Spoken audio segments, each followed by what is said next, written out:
আসসালামু আলাইকুম এভরিওয়ান। আমি এখন আছি ঢাকা নীলক্ষেত।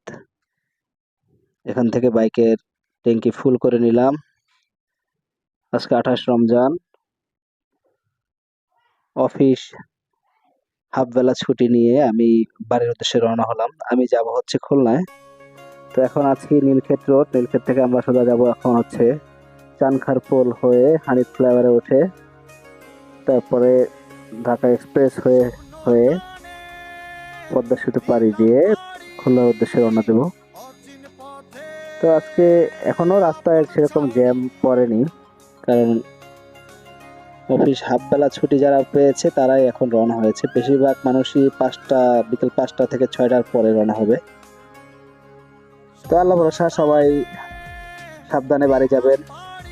বিশেষ করে যারা বাইক চালিয়ে বাড়িতে যাবেন তারা অবশ্যই সাবধানতা অবলম্বন করবেন, সেফটি নিয়ম মেনে বাইক চালাবেন, রিস্ক নিয়ে বাইক চালাবেন না।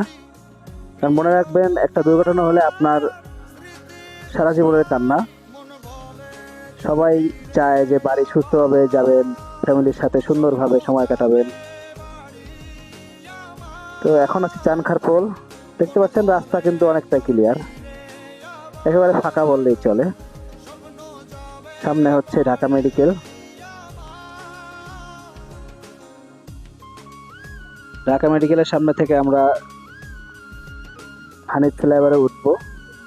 হানিফ ফ্লাইওভারে একটু জ্যাম থাকতে পারে, কারণ হানিফ ফ্লাইওভারে আজকে ভিড় একটু বেশিই থাকবে, কারণ সব দিকের গাড়ি, যেমন যারা চিটাগাং যাবে, তারপরে আপনার সাইনবোর্ড যাবে, নারায়ণগঞ্জ যাবে, খুলনা যাবে, যারা সিলেট যারা যাবে, সবাই কিন্তু এই বেশিরভাগ মানুষকে আপনার হানিফ ফ্লাইওভার হয়ে যাবে। তো এখন কিন্তু ঢাকা বিশ্ববিদ্যালয়ের ভিতরে আছি, ঢাকা বিশ্ববিদ্যালয়ের এরিয়ার ভিতরে আছি। তো রওনা হলাম বাড়ির উদ্দেশ্যে। অবশ্যই মাথা ঠান্ডা রেখে বাইক চালিয়ে বাড়িতে যাব ইনশাল্লাহ। এবং সবার মধ্যে এখন একটা ঈদের খুশি চলে আসছে, কারণ সবাই বাড়ি যাবে। ঈদের খুশির মধ্যে কিন্তু বাড়ি যাওয়ার খুশি একটা অন্যরকম খুশি। বাড়ি যাওয়া আসা এটার মধ্যে কিন্তু একটা আনন্দ আছে। আর অবশ্যই সবাই হাইওয়েতে রাইড করার সময় সর্বোচ্চ সতর্ক অবস্থায় রাইড করবেন, কারণ হাইওয়েতে দুর্ঘটনা ঘটলে কিন্তু আসলে মানুষের জীবন বাঁচে না। যেমন এইসব রোডে যদি ছোটখাটো দুর্ঘটনা হয়, মানুষের কিন্তু ছোটখাটো ক্ষয়ক্ষতি হয়, জীবনটা হয়তো বেঁচে যায়। ঢাকার মধ্যে কিন্তু হাইওয়েতে, এক্সপ্রেসওয়েতে একটা গাড়ির গতি থাকে কিন্তু 80+, 100, 120 গতিতে অনেকে চালান।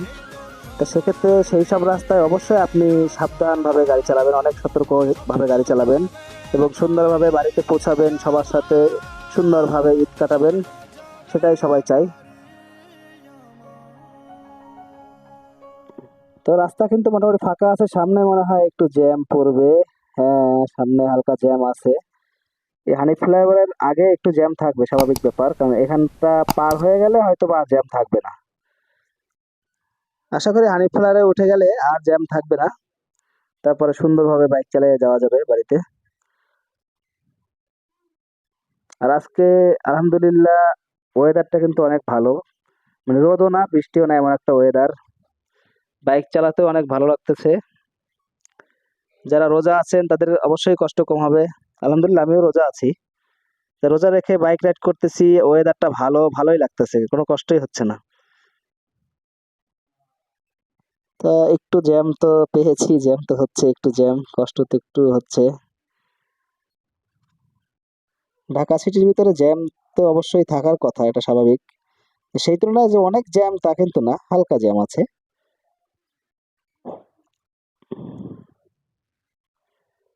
আমরা এই যে ঢাকা মেডিকেলের সামনে প্রায় চলে এসেছি।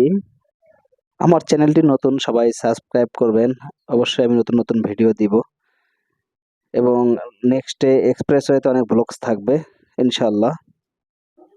তো ভিডিওটি এখানেই শেষ করতে হবে, কারণ সামনে প্রচন্ড জ্যাম আছে। আরো ভিডিও পাবেন ইনশাআল্লাহ, এক্সপ্রেসওয়ের ভিডিও পাবেন। আল্লাহ হাফেজ।